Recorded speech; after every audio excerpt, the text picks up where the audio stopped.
আমরা প্রায় 10 মিনিটের মতো হাঁটছি। দেখেন এই যে আন্টি যে এখনো খাবার পায় না। আপনারা খাবার পাইছেন?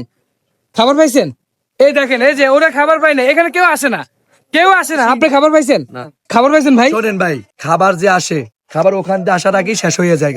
আমাকে এই কোনা পর্যন্ত কেউ নিয়েও আসে না, কেউ খাবার দেয়ও না, যাচ্ছে কেউ দেয় না। দেয় না? হ্যাঁ, এখানে আসেই না। খাবার আসে কখন জানেন? কখন আসে হইছে দুপুরের খাবার আছে 5টার পরে, যখন খাবার আর কেউ নেওয়ার থাকে না, তখন ওই খাবার লইয়া আমার কাছে আসে, যে আমাকে খিদে মারতে যাওয়ার পরে আসে। এই খাবার দিয়ে আমরা কিছু হয় না ভাই। ভাই আমি আপনাদের উদ্দেশ্যে বলতে চাই, আপনারা কি করেন যে পরিশ্রমের কারণে আপনারা মনে করেন যে যত তাড়াতাড়ি খাবারটা দিয়ে দেওয়া হয় তত তাড়াতাড়ি আপনারা আদার হয়ে যান কাজ থেকে। বাচ্চাদের কোনো খাবার আসে না। তবে দেখেন আমরা ভাই 10 বাচ্চারা মিনিট খাইতে হাঁটছি, আমাদের গাড়ি ওই মাথায় রেখে 10 মিনিট হাঁটার পরে এই জায়গার মধ্যে আসছি। দেখেন এরা দেখার পরে ওনাদের জিজ্ঞেস করলাম যে আপনারা খাবার পাইছেন? পাই নাই ভাই। এদিকে কোনো খাওয়ার দোকান নাই, আপনারা চলে যান ভাই। এই খাবার পায় না? প্লিজ মাফ চাই, আপনারা চলে যান ভাই। সকালের নাস্তা, আমাদের কালকে রাত্রে, মাত্র কালকে রাত্রে খাবার আসছে। আর এখন বাজছে 12টা, সকালে এখন পর্যন্ত একটা বিস্কিটও আসে নাই। ভাই সব দোষ হয়েছে ওইখানকার কিছু স্থানীয় লোকের।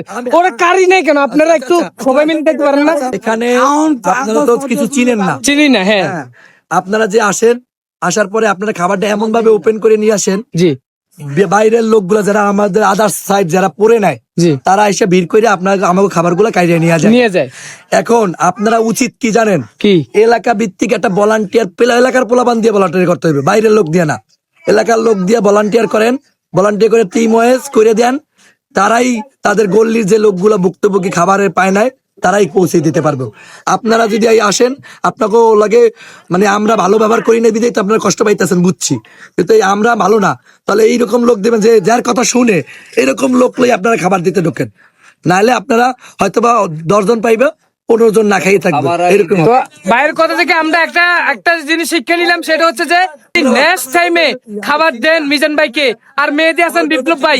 আপনি যদি নেক্সট তাদের জন্য খাবার দেন তাহলে কিছু ভলান্টিয়ার এখানকার স্থানীয় একটু জোগাড় করবেন ভাই। 10 থেকে 15 জন হইলেও সবাই পাইবে খাবারটা। হইলে আপনাদের সাথে খাবার দিয়া আপনারাও থাকবেন।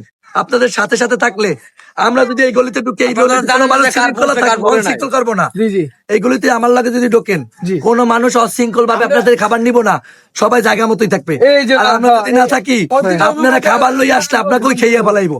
আমি যাই হোক ভাইয়ের নাম্বারটা রেখে দিমু, যদি পরবর্তীতে আমরা তো ইউটিউবার আমরা আসি, তবে এই যে ভাই ওনাদের আন্ডারে আমি আইছি, আমি ইউটিউবার। হ্যাঁ, বাস্তবতা কইছে পরে আমি তো, আমার খুব ভালো লাগলো, আমি আমার নিজস্ব পছন্দ ভাই একবার 500 লোক খাওয়াচ্ছে, পরবর্তীতে আরো 1000 লোক খাওয়ার চিন্তা ভাবনা আছে। এই যে ভাই সবাই দেন 500 লোকের